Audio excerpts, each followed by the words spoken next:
And welcome back. Well, little Sophia was diagnosed with type 1 diabetes back in 2011. And since then, they estimate that she's had over 6,000 shots and 11,000 finger pricks to test her blood sugar. T1D, as it's called, is treatable, but it has no cure. So instead of feeling sorry for themselves, Sophia's family decided they needed to do something about it.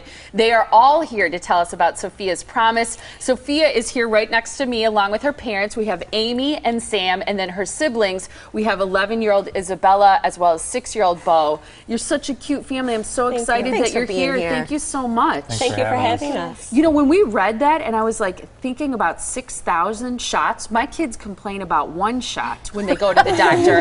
And then I was thinking about 11,000 fingerprints. I bet pricks. Pricks, not prints. No, pricks. Prints are easy. That's not a fun thing, right? No, it isn't. How do you deal with it every day? Like, how do you go, okay, I'm going to kind of wrap my mind around the fact that I've got to do this again for another day? I just get the shots and I just have to deal with it. You just know that that's just part of your life, I bet. Yeah. Yeah. Talk a little bit about the diagnosis and how Sophia's promise started. Sure. She, back in January of 2011, she was drinking about one of these every hour. Okay, Wow. so every Hold that a hour. little Every higher. hour. Yep. Okay, and is that 12 16 ounce? ounces? 12 ounces? About 16 ounces. 16 ounces. 16 Okay. ounces. And we knew that something was wrong. So after a series of tests, we took her to her pediatrician, and the devastating news came back that she had type 1 diabetes. Now, I heard mother's intuition from our executive Yes. producer. I heard that she was going to the bathroom frequently. Yes. She was drinking all this water. You recognized it like in a weekend, and on Monday you had her at the doctor's office. Because moms, we kind of know. That's right? Dr. Amy. Yeah. Yes, Dr. Amy. You know what? It happens though, right? Right, Sam? I mean, like moms feel something about it. They know something's off, right? I was more in denial. I was like, no, it's got to be something else. She knew pretty much right away that that's So what when it was. I called the pediatrician, I said, I think she has type 1 diabetes. Could you please test her for that? I've done that I'm before. sure pediatricians love that. Self-diagnosis, Yeah. LibMD, you know, I Googled some symptoms. But truthfully, that's what a lot of parents have to do. Right. How did they respond? Did they listen to you? Yes, our pediatrician did wonderful, yeah. wonderful. He did everything he needed to do, sent us to the hospital, Children's Hospital, to get other confirmation, the blood work. And that night we were at the ER, which was probably the worst night of our life. She was screaming because she knew that she didn't want this disease that her friend Jack has. She knew she did not want it.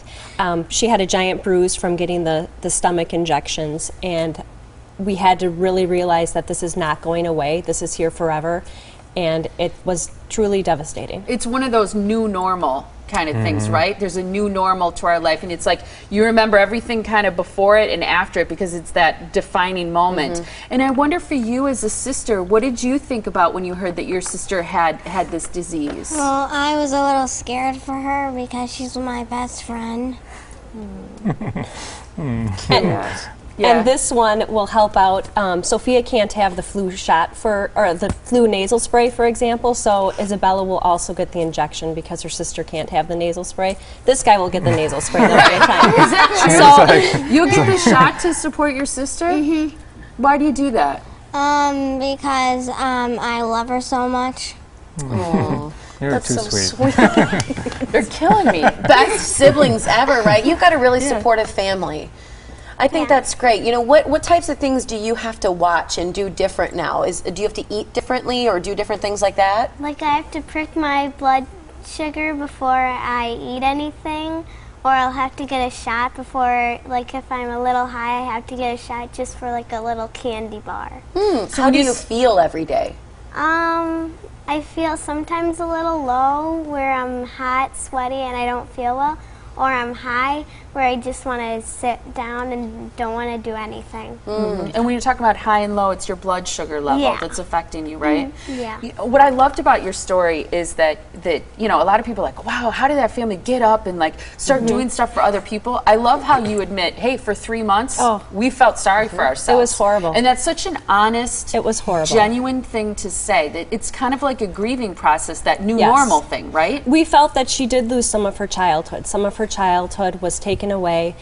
Since her pancreas no longer works, we are her pancreas. And what people don't realize is that type 1 diabetes is a 24-hour job. At night, it doesn't lie dormant. We have to constantly take care of her. So the first 3 months, we were in denial. We didn't want to admit it, so we figured we had to pick ourselves up and start something for her, and we promised to help Sophia.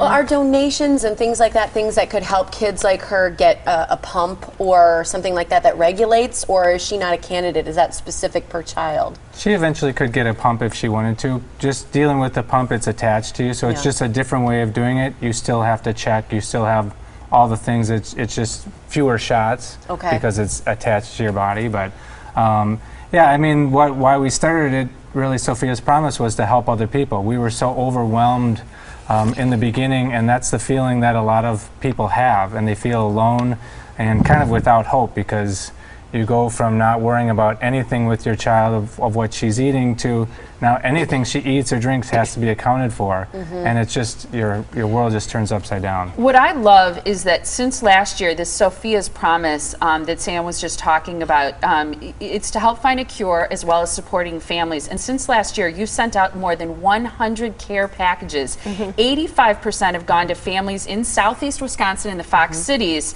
also 11 other states and 1 foreign country. And this is a way to say, hey, you're not alone. We support you. We know what you've been through, and it's named after Sophia. Yes, it was our promise to Sophia that we would do whatever we could to help find a cure. In fact, we just had a kit request this morning, and for us the ID bracelet was something that was overwhelming, so what we do is we will buy them a personalized ID bracelet with the child's name, parent phone numbers, whatever they need to help them in case of an emergency.